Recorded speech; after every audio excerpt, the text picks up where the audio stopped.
সোনার অট্টালিকায় করে দাও।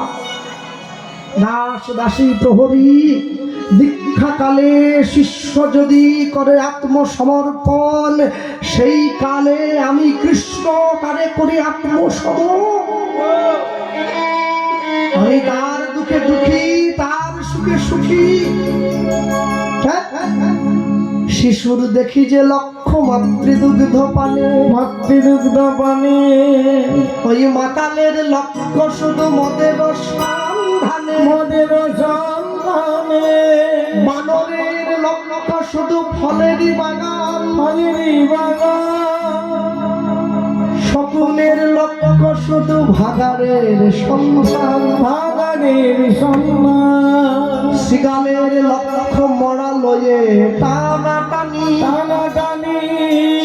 নিন্দুকের লক্ষ্য দেখে ভাই পর নিন্দা গ্লানি, পর নিন্দা গ্লানি। সতী খুঁজে পুঁজিবারে পতির চরণ, পতির চরণ। অসতীর লক্ষ্য হরে কিসে পরের মন, কিসে পরের মন। এই জগতে বারে বারে আমি যে দিকেতে চাই, যেদিকেতে চাই। পৃথক পৃথক লক্ষের মানুষ আমি দেখিবারে পাই, দেখিবারে পাই। কার লক্ষ্য উচ্চ কার নীচ, অতি ঘৃণ্য, অতি ঘৃণ্য। কেহ বা বিদ্রুপের পাত্র, কেহ ধন্য, ধন্য, ধন্য, ধন্য। সব লক্ষ্য মাঝে কার লক্ষ্য শ্রেষ্ঠ বলে মানি, শ্রেষ্ঠ বলে মানি। যার লক্ষ্য আমার রাধা গোবিন্দের রাধা চরণ দুখানি।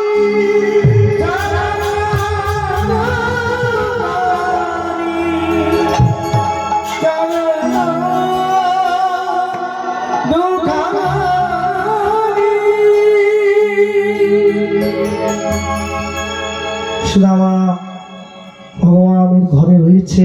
গোবিন্দ ছুটে গিয়ে সুদামাকে বলছে, সুদামা আমার নাড়ুটা।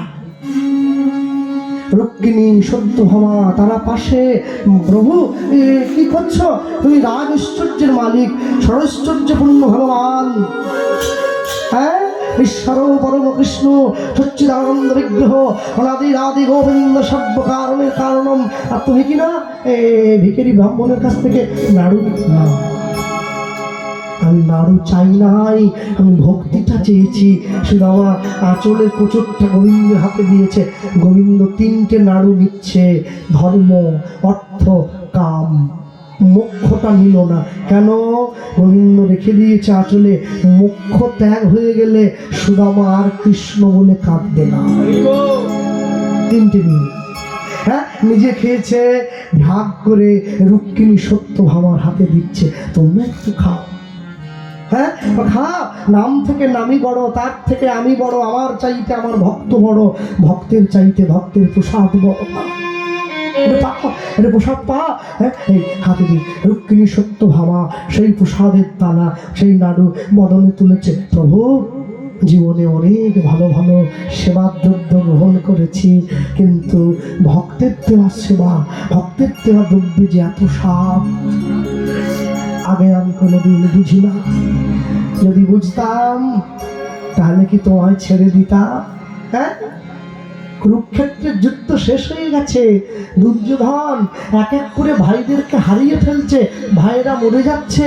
গোবিন্দের যুদ্ধক্ষেত্রের কুটিরের বাইরে গিয়ে দুর্যোধন রাতের অন্ধকারে দাঁড়িয়ে কাঁদে। গোবিন্দ ছুটে এসছে।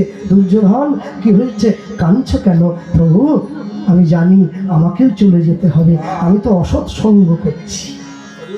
হ্যাঁ, সৎসঙ্গে স্বর্গবাস, অসৎসঙ্গে সর্বনাশ। রাতের অন্ধকারে আমার কুটিরের দরজায় ছুটে এলে তোমার চরণ ধুলি নেওয়ার জন্য। যদি ভুলে যাই, যদি যুদ্ধ করতে করতে মনে না থাকে, তাহলে তো গোবিন্দকে কাছে পেয়েও চরণ ধুলি বিনেই চলে যেতে হবে। সেটা কি আমি চাই?